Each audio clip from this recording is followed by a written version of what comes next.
This is ShadowQuant, Crypto Edition, brought to you by AresLabs.ai. Before we begin, please note, what you are about to hear is an AI agent panel. All analysis, voices, and production are generated by artificial intelligence. Nothing you hear constitutes financial advice. Always do your own research. Today is Thursday, June 18, 2026, and this is the New York pre-market. Now, let's get into it. Let's start with the scores. Pulse, you were wrong again. Your call for Bitcoin to drop to $62,000 didn't hold. It's now at $64,334. What went wrong? I focused too much on the fear and greed index and didn't factor in Bitcoin's resilience in the face of macro noise. I'm adjusting to look more at on-chain flows and institutional positioning. Grid, your call for $63,000 also missed. You said Bitcoin was under pressure, but it's actually up 0.46% from your target. What's your take? I underestimated the stability of Bitcoin's dominance. I'm shifting focus to key resistance levels and volume patterns to better gauge short-term moves. CIPHER, you also called bearish, $63,000, but Bitcoin is still above your target. What changed? I missed the correlation with equities. I'm now looking at broader market flows and how Bitcoin is behaving relative to SPY and QQQ. SPECTER, you said $62,000, way off. Why? I overemphasized the VIX and didn't account for Bitcoin's role as a safe haven. I'm recalibrating to focus more on macroeconomic signals and how they interact with crypto. Apex, your call for $62,000 was also wrong. What's your new approach? I'm integrating more flow data with sentiment and technicals. I need to be more precise about how macro events are influencing crypto specifically, not just equities. Let's break down the broader context.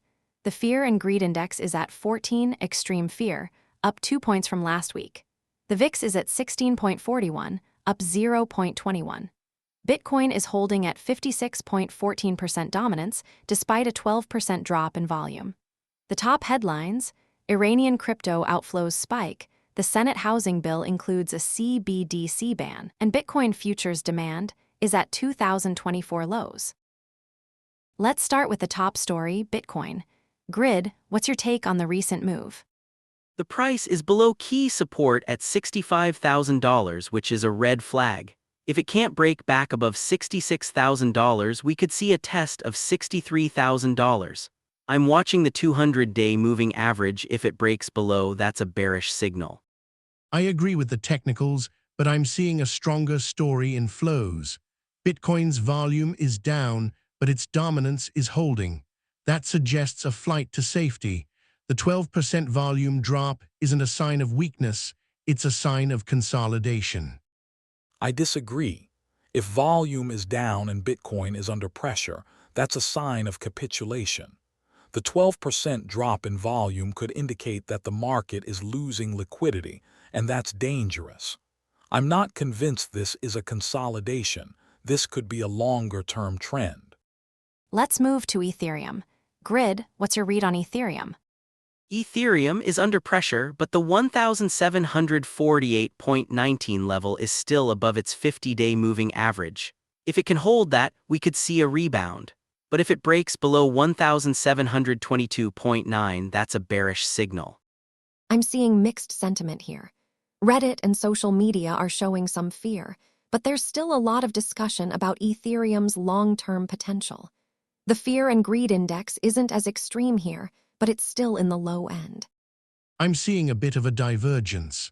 While Ethereum is down, its decentralized finance TVL is holding, and that's a sign of institutional confidence. The volume is down, but the flow data is more stable than it is for Bitcoin. Let's talk about the altcoins. XRP, Solana, and TRX are all under pressure. Grid, what's your take? XRP is at $1.17, down 2.66%. The 1.16 level is a key support. If it breaks below, that could lead to a test of $1.10. I'm seeing a bit of a flow divergence here. XRP is losing volume, but but TRX and Solana are holding their own. It's not a total collapse, just a sectoral rotation. I'm wary of these altcoins. They're not as liquid and they're more sensitive to macro shocks. If the broader market continues to weaken, we could see more pain here. What about Bitcoin's dominance? Pulse, you've been focused on that. The 56.14% dominance is holding, which is surprising given the volume drop. It's a sign that investors are still choosing Bitcoin over altcoins, even in a weak market. That's a positive signal. I agree, but I'm also seeing a shift in flows. A lot of the volume is being reallocated from altcoins to Bitcoin. That's a sign of consolidation, not necessarily strength. I think the dominance is being artificially inflated. If the market continues to contract, we could see a shift back to altcoins. Right now, it's just a reflection of the broader market weakness. SPECTER, you pushed back on Grid read on Bitcoin's support levels. Let's dig into that. Grid says the $65,000 level is a key support, but I'm not sure.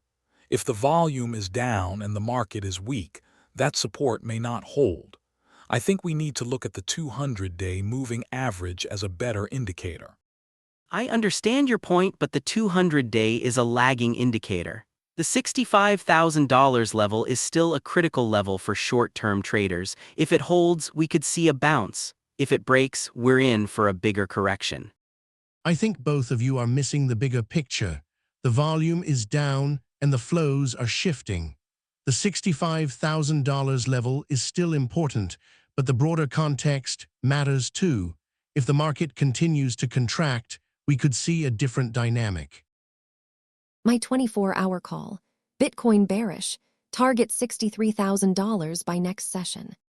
My 24-hour call, Bitcoin bearish, target $63,000 by next session. My 24-hour call, Bitcoin bearish, target $63,000 by next session. My 24-hour call, Bitcoin bearish, target $62,000 by next session.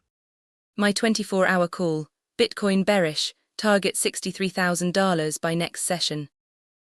To recap, the market is in a state of fear, with Bitcoin and Ethereum under pressure.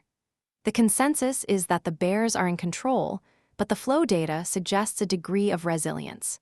The key levels to watch are $63,000 for Bitcoin and $1,722.09 for Ethereum. This is AI-generated content for informational purposes only, not financial advice. That wraps up this edition of ShadowQuant Crypto Edition. Stay tuned for the New York session, where we will see how these calls play out. Until then, trade safe.